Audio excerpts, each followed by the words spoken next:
Olá pessoal, você que está acompanhando o projeto PRF 99 ou de repente você que está vendo nosso vídeo pela primeira vez, esse é um projeto onde eu vou resolver e comentar 99 questões preparatórias para o concurso da Polícia Rodoviária Federal na área de Física. Meu nome é Juliano, sou professor de Física há mais de 20 anos e especialista na preparação para o concurso da Polícia Rodoviária Federal. O meu objetivo aqui é auxiliar as pessoas de modo geral, com a forma mais efetiva possível na resolução de questões. Tá? É uma dúvida que muitos alunos têm, eu tenho meus cursos que tem a parte de conteúdo e não tem muitos exercícios e muitos alunos vinham me pedindo sobre resolução de exercícios. Eu resolvi colocar isso de forma gratuita para você aí na internet. Espero que vocês aproveitem, tá joia? Como vai funcionar aqui? Eu vou colocar a questão aí na tela para que você leia a questão, que você entenda, tente resolvê-la, e na sequência do vídeo a gente vem com a questão comentada. Então vamos lá para a questãozinha aí na sua tela.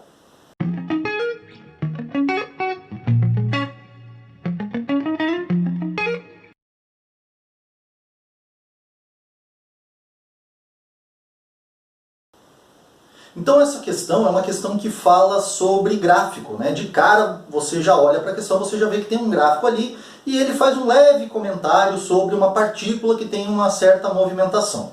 Pelo gráfico, se a gente começa a analisar o gráfico, fica fácil nós entendermos o que está acontecendo. Veja que, primeiro de tudo, quando você bate o olho em um gráfico, seja isso em qualquer área, tá? Pode ser um gráfico que aparece na matemática, um gráfico que aparece na física, às vezes na biologia, por exemplo, tem gráfico lá de crescimento populacional ou de tantas outras coisas, existem gráficos na administração, na economia, enfim, uma variedade de gráficos que a gente pode construir.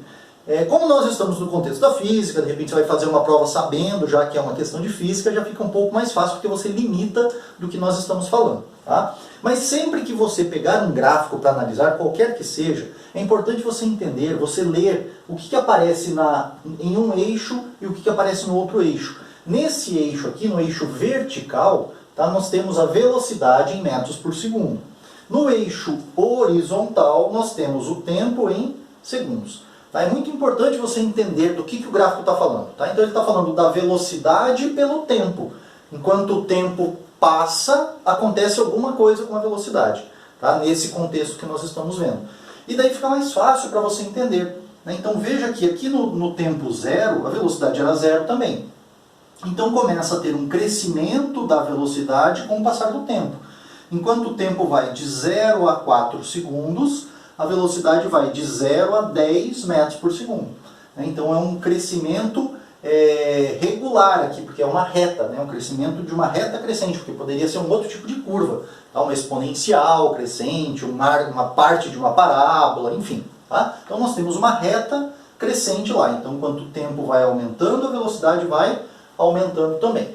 Chegou em 4 segundos, aí ocorre uma mudança no estilo do movimento, porque daqui para cá a velocidade começa a diminuir. Então entre 4 e 9 segundos a velocidade vai diminuindo de 10, que ele tinha chego, até os 9 segundos, lá durante os 9 segundos. Então entre 4 e 9, ou seja, nesses 5 segundos que nós temos de intervalo aqui, o carro reduziu, a partícula qualquer que seja, reduziu a velocidade e parou. Tá? Então é importante você entender isso. Houve uma aceleração, aumentou a velocidade de 0 a 10, depois começou a frear e diminuiu a velocidade para 0 novamente.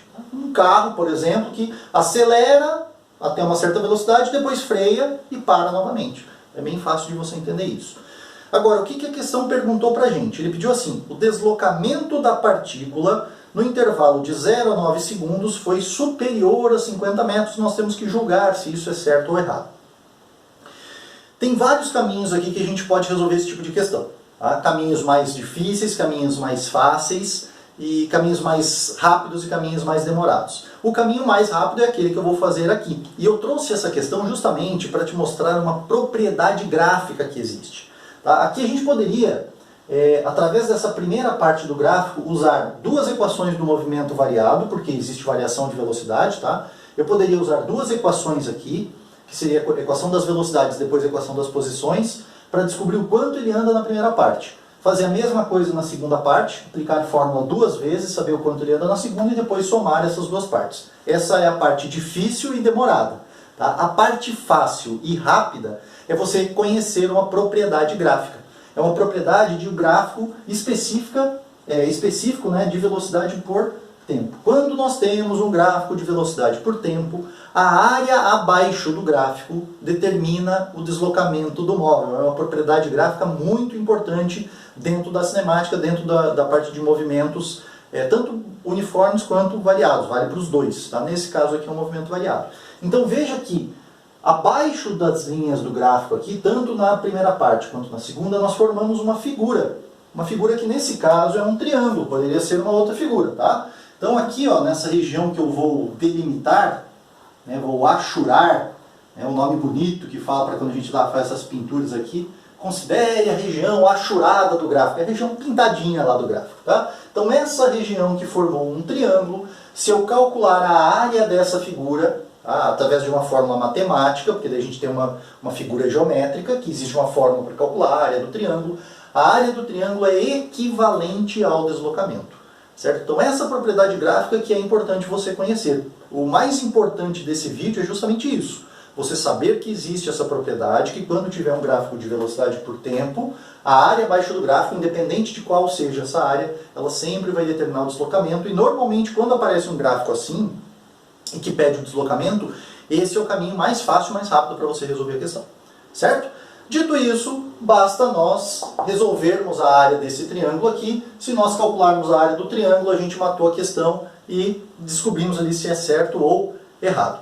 Certo? Antes de eu fazer essa resolução para você, que daí eu sei que eu faço a resolução, você já sai correndo logo para o próximo vídeo, eu vou pedir para você já marcar aí o gostei no nosso vídeo, para você compartilhar esse vídeo com o maior número de pessoas também, e que você fique atento que na descrição do vídeo eu tenho ali todas as minhas mídias sociais, 2 canais do Instagram, o meu grupo do Telegram e também o meu Facebook, para que você tenha acesso a todas as minhas mídias sociais e tenha uma complementação do que eu falo aqui no canal do YouTube, tá certo? Além disso, qualquer dúvida que você tenha aí com relação a esse conteúdo ou qualquer outra coisa, pode colocar nos comentários. Não esqueça também de ativar o sininho, tá? Se inscreva no canal, curta e ative o sininho para que você tenha acesso aos vídeos em primeira mão. Muito bem, dito isso, vamos lá para a resolução da questão. A gente tem que calcular essa área aqui. A área do triângulo é base vezes altura dividido por 2. É a área básica de triângulo. Tá? E triângulos particulares, né, tem características particulares que podem ter fórmulas específicas. Mas, de modo geral, base vezes altura dividido por 2. Então, nesse caso aqui, a base é essa distância aqui, ó. Tá? Isso é a base. Nesse caso aqui, 9.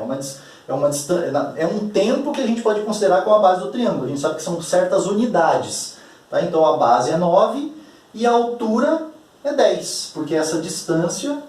Daqui a aqui, a altura de um triângulo, a gente considera da base dele até o vértice, que é essa ponta aqui em cima. Então essa distância aqui, que é 10, a gente sabe que é a altura. Então aqui nós temos a base do triângulo, aqui nós temos a altura do triângulo. Então para nós calcularmos a área desse triângulo, é base vezes altura dividido por 2, formulazinha da matemática que acredito que você saiba. Se você não sabe, é importante que você saiba também. Tá? Vai atrás lá, porque isso faz diferença para você também. Aí nós podemos calcular a área. Ó. A base, 9 vezes a altura 10, dividido por 2. A área igual a 9 vezes 10 é 90, dividido por 2, 45. 45, o quê? Ó, 45 unidades de área, que eu nem sei qual é. Tá? Então a gente costuma colocar assim, ó. O ponto A, não se preocupe muito com isso, tá? Não se atenha a isso, porque nesse caso não interessa qual é a unidade dessa área. Até porque a área ela é equivalente ao deslocamento. Tá? Então o mesmo valor que eu tenho para a área eu vou ter para o deslocamento, ou seja, para o ΔS. Então eu posso dizer que o ΔS, o deslocamento, é de 45, aí sim eu vou ter uma unidade do sistema internacional. Porque como eu usei segundos no tempo e usei metros por segundo na velocidade, esse deslocamento vai sair em metros. Tá? Então 45 metros. E aí nós temos o valor do deslocamento, que é o que nós estávamos procurando. Certo? Então veja que os valores são iguais, com unidades diferentes e coisas completamente diferentes. Tá? A área é diferente do deslocamento. É como você contar, por exemplo, 5 canetas... Tá? 5 cadeiras, 5 pessoas, 5 cadernos, 5 qualquer coisa. Tá? Então o 5 ele pode representar várias coisas. Então sempre a área é equivalente ao deslocamento, apesar de serem conceitos e coisas completamente diferentes aqui. Tá? Então o deslocamento, isso é uma propriedade gráfica, por isso que a gente pode usar isso, certo? Já foi demonstrado que é válido. Então o deslocamento é de 45 metros, a questão falava que era superior a 50 metros. Superior a 50 metros? Não, é inferior a 50 metros. Portanto, o gabarito aqui, errado, você marcava errada a questão, não errava no gabarito, pelo amor de Deus, né? Marca lá o gabarito certo, errado no gabarito, de forma certa, de forma correta, e um abraço, vai para a próxima questão, e espera o resultado para a tua tão sonhada aprovação, espero que é isso que aconteça, tá? Que você esteja bem preparado. Friso aqui que é importante a disciplina de física, tá? Eu já fui aprovado em vários concursos, já fui reprovado em concursos e já fui reprovado por uma questão. Tá? Então, às vezes, essa questãozinha de física que você faz a mais do que uma outra pessoa, ou do que você deixaria de fazer, é a diferença entre você ser aprovado ou você ter que esperar aí mais vários anos para poder ter uma nova chance. Né? O concurso da Polícia Rodoviária Federal, por exemplo, teve em 2009, depois teve em 2013, né? Então já se foram ali 4 anos, depois 2013 e 2019. Então foram mais 6 anos. Então é muito tempo para você esperar, né? Sendo que você pode, de repente, com a física, dar um salto na frente da sua concorrência. É essa mentalidade que eu quero colocar para você. Não que seja só física, essa questão pode ser uma questão de direito, uma questão de português, uma questão de matemática, enfim.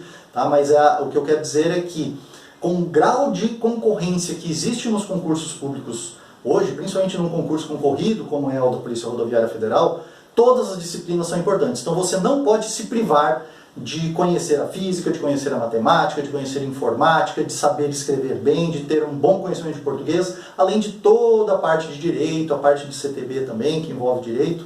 Né? Então você tem que estar preparado completamente, globalmente, e daí a física entra nesse aspecto. Tá certo? Então, espero que você esteja gostando. Esse é o vídeo 14 de 99 que eu vou resolver para você aqui. E teremos muitas outras questões explorando esse tópico aqui também para aprimorar isso e para fortalecer aí na sua preparação. Beleza? Espero que você esteja gostando. Um grande abraço do professor Juliano e até o próximo vídeo.